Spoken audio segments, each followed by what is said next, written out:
बिस्मिल्लाहिर्रहमानिर्रहीम। अस्सलाम वालेकुम viewers, welcome to my channel cooking with Sonia. और आज मैं आपके लिए लाई हूँ बहुत ही ज़बरदस्त अचार गोश्त मसाले की रेसिपी।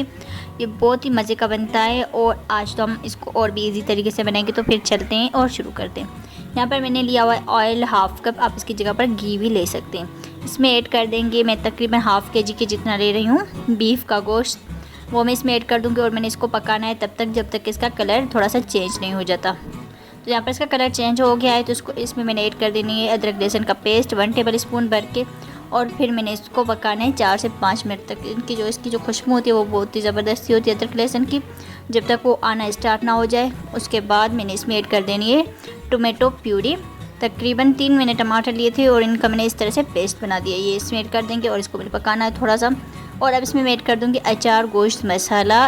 ये मैंने एक पैकेट लिया था, शान मसाला है, शान का ये हाफ़ पैकेट इसमें मैंने ऐड कर देना है। तकरीबन 3 टेबल स्पून मैंने इसमें ऐड कर देने और 2 टेबल स्पून के जितना मैंने इसमें से बचा के रखना है, मतलब थोड़ा सा हमने इसमें बचा के रखना है। बाकी मैं इसमें ऐड कर दूँगी और मैंने इसको पकाना है 2 से 3 मिनट तक इस तरह से चम्मच चलाते हुए। उसके बाद मैंने इसको कवर करके रख देना है मीडियम आंच पर, ताकि टमाटर का पानी अच्छे से ड्राई हो जाए। तो यहाँ पर टमाटर का पानी अच्छी तरह से ड्राई हो गया है। तो अब इसको मैं इस तरह से थोड़ा सा भूनूंगी, 2 से 3 मिनट तक हमने इसको और भूनना है।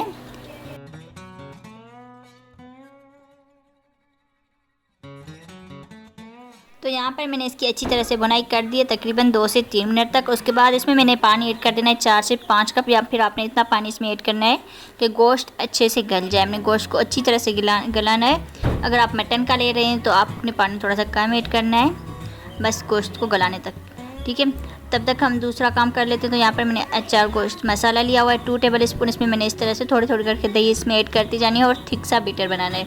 इस तरह से इसको मिक्स करते हुए थोड़ी सी और मैं इसमें दही ऐड करूँगी और इसको फिर से मिक्स करूँगी। तो ये देखिए इस तरह का हमारा होना चाहिए अचार का मसाला। अब मैंने इस तरह से हरी मिर्च ली हुई है, मोटी वाली मैंने ली हुई है, तकरीबन 7 से 8 ली हुई है। इसको मैंने इस तरह से बीज से कट लगा देना है और फिर ये जो अंदर के इसके बीज होते हैं वो हमने इसके निकाल देने, ये रिमूव कर देने। इस तरह से मैंने सारे कर देने। और फिर अब इसमें मैं ऐड कर दूँगी मसाला। ये देखें इस तरह से बहुत ही आसानी से हो जाएगा। ये देखें सारा मसाला हमने इसमें ऐड कर देना है। और अगर इस स्टेज पर आपको मेरी ये रेसिपी अच्छी लग रही है ना तो प्लीज़ लाइक ज़रूर कर दें। और अगर चैनल पर नए तो चैनल को सब्सक्राइब करना ना भूलें। तो आप लोगों का बहुत बहुत शुक्रिया। इसी तरह से मैंने सारी मिर्चें कर देनी है। ये देखिए इस तरह से भरना है। तो यहाँ पर मैंने सारी मिर्चें भर दी। मैंने थोड़ी सी ज़्यादा मिर्चें ली है, आपको जितनी पसंद है आप वो ले सकते हैं।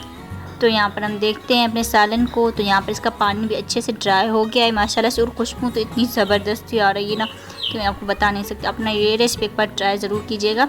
अब इसमें मैं ऐड कर दूँगी दही। मैंने दही को अच्छे से फेंट लिया था, तकरीबन हाफ़ कप ये मैं इसमें ऐड कर दूँगी। और इसको मैंने 2 मिनट तक और भूनना है। इस तरह से मिक्स करते हुए मैंने बस जस्ट 2 मिनट तक ही इसको पकाना है, बहुत ज़्यादा हमने इसको नहीं पकाना है इस स्टेज पर।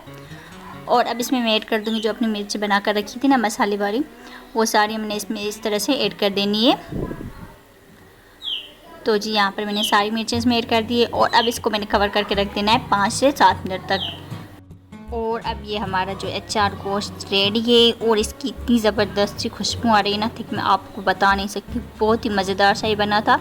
आपने ये रेसिपी एक बार ट्राई ज़रूर करनी है। और अगली वीडियो तक मुझे दीजिए इजाज़त। अपना रखिए बहुत सारा ख्याल, दुआ में रखिए मुझे याद। अल्लाह हाफिज़।